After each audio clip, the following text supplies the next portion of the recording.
प्रणाम भाई साहब, कैसे हैं आप? धन्य भाग हो तेरे, जो आज तेरे दर्शन हो गए। हमें पूछ रहा है कैसे हैं आप। क्या हुआ भाई साहब, ऐसे क्यों कह रहे हैं? सब ठीक ठाक है ना? अरे क्या ठीक ठाक है भाई, आजकल तुम लोगों के भाव बहुत ज्यादा बढ़ गए हैं। ये क्या कह रहे हैं बड़े साहब आप? भला हमारे क्यों भाव बढ़ेंगे? तभी तो तेरे को 2 महीने से मैं बुला रहा हूँ, और तू आज यहाँ काम में बिजी हूँ, कल वहाँ काम में बिजी हूँ। बहुत बड़ा कलेक्टर हो गया है क्या तू? हैं? तेरे बाप दादा मेरे घर में काम करते थे।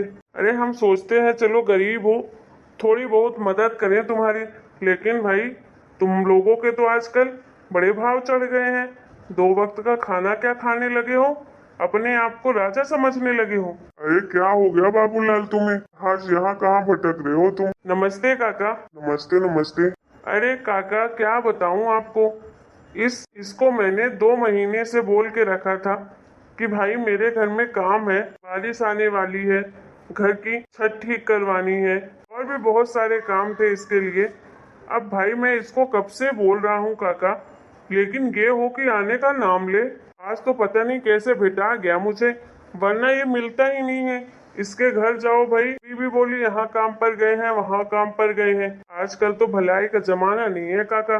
लोगों को तो भाई आजकल खूब भाव बढ़ गए हैं। सरकार से पैसा मिलने लगा है फ्री फोकट में, तो बस ऐश कर रहे हैं। 2 वक्त का खाना बस चाहिए इन्हें, वो मिल ही रहा है, फिर इन्हें जरूरत क्या है। अरे इन्हें तो हमारा शुक्रगुजार होना चाहिए, हमारे वजह से इनका घर परिवार चलता था। आज सरकार पैसा देने लगी, पहले तो कोई नहीं देता था। हम ही काम काज देते थे, तब जाके इनके घर में चूल्हा जलता था। लेकिन भाई आजकल तो इनका घमंड देखो, सीधे मुंह बात नहीं करते हैं। अब बताओ काका, कुछ गलत कह रहा हूँ क्या? अबे सुन तू, कल चुपचाप सुबह 9 बजे घर पहुंच जाना, समझा ना? चाहे जितना बड़ा कलेक्टर होगा तू, लेकिन मेरे घर का काम हो जाना चाहिए कल। नहीं तो काम निकलवाना मुझे आता है, कैसे काम करवाना है तुझसे। बड़े भैया ये कैसे बात कर रहे हैं आप? हाँ, मेरे पास समय होगा तो मैं आ जाऊंगा, लेकिन अगर समय नहीं है तो मैं कैसे आ पाऊंगा? मेरे पास काम है, वहाँ से मैंने पहले से पैसे लेकर रखे हैं। अब मैं उनका काम नहीं करूँगा तो वो तो फिर गलत होगा ना उनके साथ। अभी मेरे पास 3 दिन टाइम नहीं है, मुझे काम पर जाना ही पड़ेगा। घर बनने का ठेका लिया है मैंने। पहले छोटा मोटा काम करता था, लेकिन अब थोड़ा बड़ा काम करने लगा हूँ, इसलिए अब टाइम नहीं रहता मेरे पास। मैं मना नहीं कर रहा हूँ, अगर आपके पास टाइम हो तो 3 दिन बाद चौथे दिन मैं आपके यहाँ आ जाऊंगा, लेकिन 3 दिन तो मेरे पास बिल्कुल टाइम नहीं है। देख रहे हैं ना काका आप, इन मजदूरों की हिम्मत कैसे बढ़ रही है। इनको ना औकात दिखाओ तभी ये सही रहते हैं, ऐसे कैसे नहीं आएगा तू? आना ही पड़ेगा, और तुझे कल के कल आना है। 9 बजे अगर तू मेरे घर में नहीं दिखा ना, तो सोच लेना मैं तेरा क्या हाल करूंगा। तेरा वो बुढ़ा बाप दुनिया से तो चला गया, लेकिन मेरे 10,000 रुपये खा कर गया है। 1 रुपया नहीं दिया 10,000 में। अब तू तो उसका बेटा है, तो या तो तू कल काम में आ, या तो वो 10,000 रुपये मेरे दे दे चुपचाप से। बड़े भैया, मैं कैसे मान लूं कि उन्होंने पैसे लिए थे आपसे? मुझे इसके बारे में कोई जानकारी नहीं है, और मैं 10,000 रुपये कहाँ से लाऊंगा आपके लिए?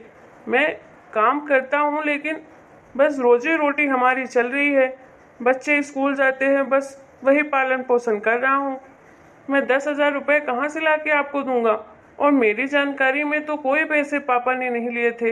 अगर लिए होते तो जरूर मैं देता, मुझे अगर पता होता उसके बारे में तो। यही तो है, साले को मदद भी करो दूसरे की, और ऊपर से बात भी सुनो। अभी ये बता रहा है कि इसके बाप ने नहीं लिए थे। अरे मैं झूठ बोल रहा हूँ क्या? जब मैं कह रहा हूँ तेरे बाप ने मुझसे पैसे लिए थे, तो फिर मैं झूठ नहीं बोलूंगा 10,000 रुपये के लिए। मैं बड़े भैया ये नहीं कह रहा आप झूठ बोल रहे हैं, लेकिन जिस बारे में मुझे जानकारी नहीं तो मैं वो काम नहीं कर सकता हूँ।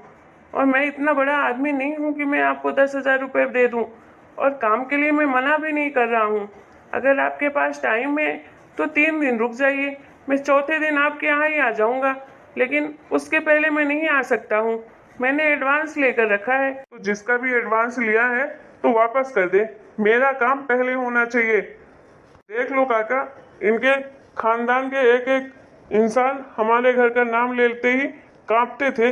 अब बताओ, ये बड़ा आया 4 फुटिया मेरे से बहस कर रहा है।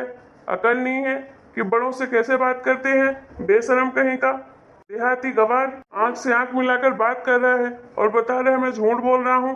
साले नालायक तू, मैं झूठ बोलूंगा तुझसे? अगर तू कल 9 बजे घर नहीं पहुंचा ना, फिर मैं तुझे बता दूंगा कि मैं कौन हूँ, समझा ना? बड़े भैया ये कौन सी बात हुई? आप डरा धमकाकर मुझसे काम करवाएंगे क्या?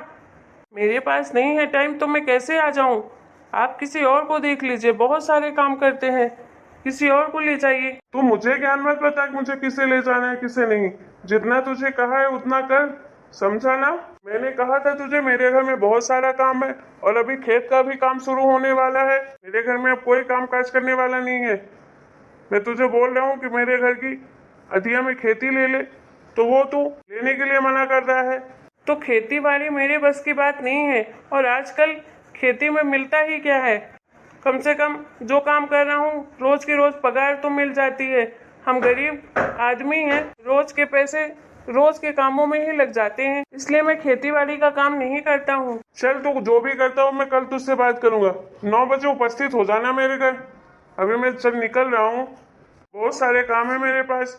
अगर समय होता मैं आज ही बता देता तुझे। फिर भाई ये क्या बात हुई? हम गरीब हैं तो क्या किसी के गुलाम है? क्या नाम है बेटा तेरा? किसके घर से है तू? नाम ताऊ जी। खुश रहो बेटा। देख रहे हैं ताऊ जी, हम पैसे से गरीब हैं तो क्या किसी के गुलामी करें? मजदूर आदमी है, मेहनत का काम करते हैं। अब बताइए बड़े साहब कैसे बात करके गए? ये तो सरासर धमकी देना हो गया। अरे इनका पूरा खानदान ऐसा है बेटा। कमजोर इंसान को आजकल लोग गुलामी समझने लगते हैं। अब बताइए मैंने क्या गलत कह दिया उन्हें? मैंने बस यही कहा कि मेरे पास काम है, काम करने से मना तो किया नहीं मैंने। जहाँ से मैंने पहले पैसे लिए हैं वही काम करना पड़ेगा ना। और पहली बात, मैं इनके यहाँ काम इसलिए नहीं करना चाहता हूँ, हमेशा मना करता हूँ, क्योंकि ये लोग पैसे ही नहीं देते हैं। अगर 500 मजदूरी हुई तो 250 ही रुपए देते हैं ये, वो भी काम करवाने के 1-2 महीने बाद। अब बताइए, हम गरीब इंसान हैं, हमारे घर में रोजमर्रा की जिंदगी का जो खर्चा होता है तो इन्हीं सब कामों से होता है, इसलिए हम इनके घर जाना पसंद नहीं करते हैं। और ऊपर से ये लोग ऐसे जबरन काम करवाते हैं कि क्या कहें। और इनके यहाँ कोई भी मजदूर नहीं जाता है, बस इसी वजह से कि ये टाइम से पैसे ही नहीं देते, और ऊपर से जो उतना पैसा का काम हुआ उतना पैसा नहीं देते, उसका आधा पैसा देते हैं। गांव के बड़े लोग हैं, सोचते हैं सब गुलामी बना रहे, लेकिन हम भी इंसान हैं, गुलामी किसी की नहीं कर सकते हैं। पहले के दिन गए, लेकिन भाई अब हम भी चाहते हैं कि हमारी भी इज्जत करें। इंसान तो हम भी हैं, हर चीज़ प्यार से होती है, बात करने से बनती है, धमकी देने से नहीं। बिल्कुल सही कह रहा है बेटा। तुम लोगों को डरने की जरूरत नहीं है। मैं उसके सामने डायरेक्ट कुछ नहीं कह पाया, इसलिए बदतमीज लोग हैं, कुछ भी बोल देते हैं। है तुम चिंता ना करो। तुम मेरे बेटे को जानते हो? अच्छे से तो नहीं जानता, लेकिन अगर आप नमो भैया के पापा जैसे दिख रहे हैं, उनका चेहरा आपसे मिलता जुलता है। हाँ मैं उसी का पापा हूँ। अरे ताऊ जी, आप बहुत अच्छे हैं भैया। हमारा कोई भी काम होता है बहुत जल्दी करवा देते हैं, वो बहुत दयालु किस्म के इंसान हैं। सही कहते हैं लोग, जैसे माँ बाप होते हैं वैसे ही औलाद होती है। आप भी बहुत नेक दिल के हैं, और नमो भैया तो बहुत अच्छे हैं, कभी ऐसा लगता ही नहीं है बड़े घर से हैं। हम सब गरीबों की बड़ी मदद करते हैं। वो वैसे 2 महीने से वो दिखे नहीं, है कहाँ? हाँ उसका ट्रांसफर हो गया है, अब वो इनकम टैक्स डिपार्टमेंट में हो गया है। क्या उनकी बहुत बड़ी नौकरी लग गई है? हाँ हाँ यही समझो। बहुत खुशी हुई ये जानकर कि उनकी बहुत बड़ी नौकरी लग गई। मैं भी अपने बच्चों को यही कहता हूँ कि नमो भैया जैसे पढ़ाई करना मन लगा के, इसीलिए इतनी मेहनत करता हूँ कि बस बच्चों को अच्छा परवरिश दे दूँ। हाँ, हम संपत्ति नहीं जोड़ पाएंगे, लेकिन अपने बच्चों को पढ़ा लिखा कर उन्हें इस काबिल बनाएंगे कि आज हमारे जैसे उन्हें आगे चलकर ऐसे काम ना करने पड़े और किसी की गुलामी ना करनी पड़े। अरे बेटा तुम दिल छोटा क्यों करते हो? हर इंसान काम करता है। अब तुम दूसरे के घर का काम करते हो, हम भी कोई ना कोई काम ही करते हैं, इसलिए अपने आप को छोटा कभी नहीं समझो। मनुष्य का जीवन सिर्फ कार्य करने के लिए ही बना है, तभी उसे 2 वक्त का खाना मिलता है। अपने घर परिवार को चला पाता है। और उसकी बातों को दिल से मत लगाओ, ऐसे लोगों को उन्हीं की भाषा में समझा देना चाहिए। है, तुम चिंता न करो, मैं इस बारे में सरपंच जी से बात करूंगा, ठीक है? तुम तो बस अपने काम पर ध्यान दो, और जहाँ पैसा नहीं मिलता है वहाँ बिल्कुल जाने की जरूरत नहीं है। कोई परेशानी हो तो तुम मेरे पास आना। ठीक है ताऊ जी। चलो मैं चलता हूँ, ख्याल रखना अपना। ठीक है ताऊ जी। पहले तो मैं सोचता था कि सब पैसे वाले एक जैसे होते हैं, लेकिन ऐसी बात नहीं है। बहुत पैसे वाले लोग अच्छे भी होते हैं। तो चलिए आज के वीडियो में बस इतना ही। वीडियो पसंद आए तो वीडियो को लाइक, चैनल सब्सक्राइब करिएगा और कमेंट बॉक्स में अपनी राय जरूर दीजिएगा। Bye bye.